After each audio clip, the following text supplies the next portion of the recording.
അപ്പോൾ നമ്മൾ കഴിഞ്ഞ വീഡിയോയിൽ ഒന്നാം ചേര സാമ്രാജ്യത്തിലെ രണ്ട് രാജാക്കന്മാരെ കുറിച്ച് പറയുകയുണ്ടായി. ഒന്നാമതായി ഉദിയൻ ചേരലാതൻ, രണ്ടാമതായി നെടും ചേരലാതൻ.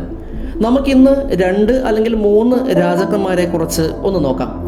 ഒന്നാമതായി പാലിയാനൈ ചെൽക്കിഴക്കുട്ടുവൻ. ഇനി പറയാൻ വേണ്ടി പോകുന്ന പേരുകൾ ശ്രദ്ധിച്ച് കേൾക്കുക.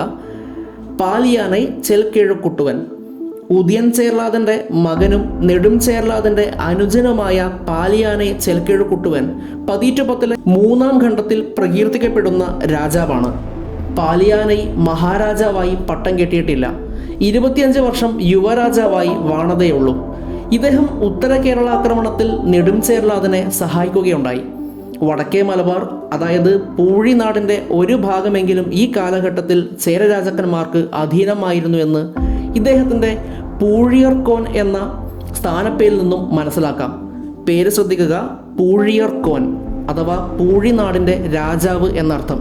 ഇനി പൂഴിനാട് എന്ന് പറഞ്ഞാൽ ഏതാണ് പ്രദേശം? കണ്ണൂർ, കാസർഗോഡ് ജില്ലകളുടെ തീരദേശവും കോഴിക്കോട് ജില്ലയുടെ ഏതാനും അംശവും ചേരുന്നതായിരുന്നു അന്നത്തെ പൂഴിനാട്. ഇനി കൊങ്ങുനാട് ആക്രമിച്ച ചേര സൈന്യത്തെ നയിച്ചത് ഇദ്ദേഹമായിരുന്നു എന്നാണ് പറയപ്പെടുന്നത്. കൊങ്ങുനാട് എന്നത് സേലം, കോയമ്പത്തൂർ പ്രദേശങ്ങളാണെന്നുള്ള കാര്യം മനസ്സിലാക്കുക. ആയിആണ്ടിരൻ്റെ കൊങ്ങുനാട് ആക്രമണം പാലിയാനയുടെ ആക്രമണത്തിന് മുൻപായിരുന്നു. പെരിയാർ തീരത്തുള്ള വഞ്ചിയായിരുന്നു ഇദ്ദേഹത്തിൻ്റെ ആസ്ഥാനമെന്ന് കവിതകളിൽ നിന്നും ഊഹിക്കാം. അവസാന കാലത്ത് യുദ്ധങ്ങളിൽ നിന്നെല്ലാം വിരമിച്ച് ഒരു വിരക്ത ജീവിതമാണ് ഇദ്ദേഹം നയിച്ചത്.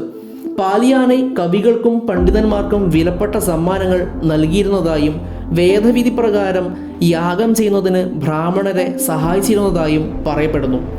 അദ്ദേഹത്തിൻ്റെ സഹായത്താൽ പാലൈ ഗൗതമനാർ എന്ന കവി 10 യാഗം കഴിക്കുകയുണ്ടായി എന്ന് പറയപ്പെടുന്നു.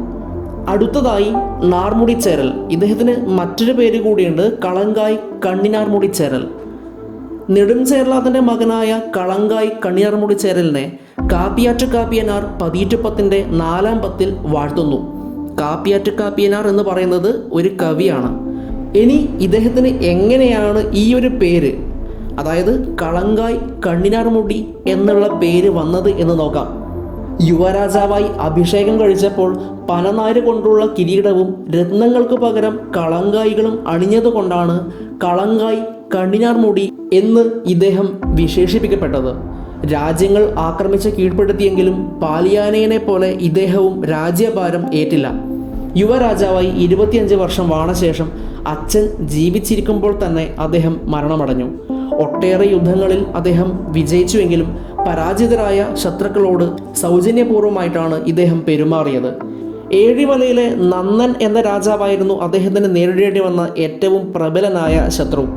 നന്നൻ്റെ പുന്നാടാക്രമണം നാർമുടിച്ചേരലിനെ പ്രകോപിപ്പിക്കുകയും അദ്ദേഹം ചേര സൈന്യത്തെ എയിനൻ്റെ നേതൃത്വത്തിൽ നന്നൻ്റെ നേർക്ക് അയക്കുകയും ചെയ്തു. പാഴി യുദ്ധത്തിൽ നന്നൻ ചേര സൈന്യത്തെ ദയനീയമായി തോൽപ്പിച്ചുവെങ്കിലും അധികം വൈകാതെ നാർമുടിച്ചേരൽ വാഗൈ പെരുന്തുറ യുദ്ധത്തിൽ നന്നനെ വധിക്കുകയും പൂഴിനാട് പൂർണ്ണമായും ചേരാധിപത്യത്തിന് കീഴിലാക്കുകയും ചെയ്തു. നാർമുടിച്ചേരൽ ജനങ്ങളുടെ എല്ലാവിധ സുഖസൗകര്യങ്ങളിലും സജീവമായി ശ്രദ്ധിച്ചിരുന്നു. കവികളുടെയും പണ്ഡിതന്മാരുടെയും പുരസ്കർത്താവെന്ന നിലയിൽ അദ്ദേഹം കീർത്തിപ്പെട്ടു. ആസ്ഥാന കവിയായിരുന്ന കാപ്പിയാറ്റ് കാപ്പിയനാർക്ക് അദ്ദേഹത്തിൻ്റെ പ്രതിഭാശക്തിയെ മാനിച്ച് നാർമുടിച്ചേരൽ 40 ലക്ഷം സ്വർണ്ണ നാണയങ്ങൾ സമ്മാനിക്കുകയുണ്ടായി. കവികൾക്ക് ആനകളെയും അദ്ദേഹം പാരിതോഷികമായി കൊടുത്തിരുന്നു. അടുത്ത രാജാവ് വേൽക്കിഴക്കുട്ടുവൻ. നെടും ചേരലാതൻ്റെ മറ്റൊരു മകനാണ് കടൽ പിറകോട്ടിയ വേൽക്കിഴക്കുട്ടുവൻ. 1810 5-ാം പത്തിൽ പരണർ ഇദ്ദേഹത്തെ പുകഴ്ത്തുന്നുണ്ട്. വേൽക്കിഴക്കുട്ടുവൻ പിതാവിന് ശേഷം ഭരണഭാരം ഏറ്റെടുത്തു. കൊടുങ്ങല്ലൂരെ കണ്ണകി പ്രതിഷ്ഠയ്ക്ക് വേണ്ട ശില കൊണ്ടുവരാൻ ഗംഗാതടം വരെ ജൈത്രയാത്ര നടത്തുകയും സമകാലികരായ രാജാക്കന്മാരുടെയും പ്രഭുക്കന്മാരുടെയും സാന്നിധ്യത്തിൽ പ്രതിഷ്ഠാകർമ്മം നിർവഹിക്കുകയും ചെയ്തതായി ചിലപ്പതികാരത്തിൽ വർണ്ണിക്കപ്പെടുന്നുണ്ട്. ചിലപ്പതികാരത്തിലെ ചേരൻ ചെങ്കുട്ടുവനും വേൽക്കിഴക്കുട്ടുവനും ഒരാളാണെന്ന ധാരണയുണ്ട്.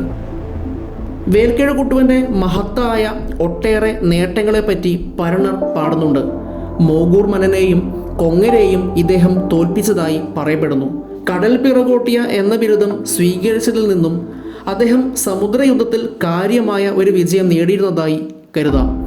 വേൽക്കിഴക്കുട്ടുവൻ തൻ്റെ സുശക്തമായ വേലുകൊണ്ട് കടലിനെ പിറകോട്ട് പായിച്ചു എന്നാണ് പരണർ വർണ്ണിച്ചിരിക്കുന്നത്. രാജാവ് നടത്തിയ സമുദ്ര ഉത്സവത്തെയോ കടൽക്ഷോഭത്താലോ മറ്റോ വെള്ളം വലിഞ്ഞ് തീരത്തുണ്ടായ മാറ്റത്തെയോ ഭാവനാശാലിയായ കവി അതിശയോക്തിയിൽ വർണ്ണിച്ചതാണെന്ന് കരുതിയാൽ മതി. വേൽക്കിഴക്കുട്ടുവനും ചേരൻ ചെങ്കുട്ടുവനും ഒരാളാണെന്ന ഊഹം ശരിയാണെങ്കിൽ ഇദ്ദേഹം കവികളെയും കലാകാരന്മാരെയും പരമാവധി പ്രോത്സാഹിപ്പിച്ചിരുന്നതായും സമുദ്ര വാണിജ്യവും വ്യവസായവും വമ്പിച്ച വികാസം പ്രാപിച്ചിരുന്നതായും കാണാം. പെരുംചേരൽ, ഇരുമ്പൊറൈ, ഇളംചേരൽ, ആട്ടുകോട്ട് പാട്ടുചെരലാതൻ എന്നീ യുവരാജാക്കന്മാർ ഇദ്ദേഹത്തിനെ ആക്രമണങ്ങളിൽ സഹായിച്ചിരുന്നതായും പറയപ്പെടുന്നു.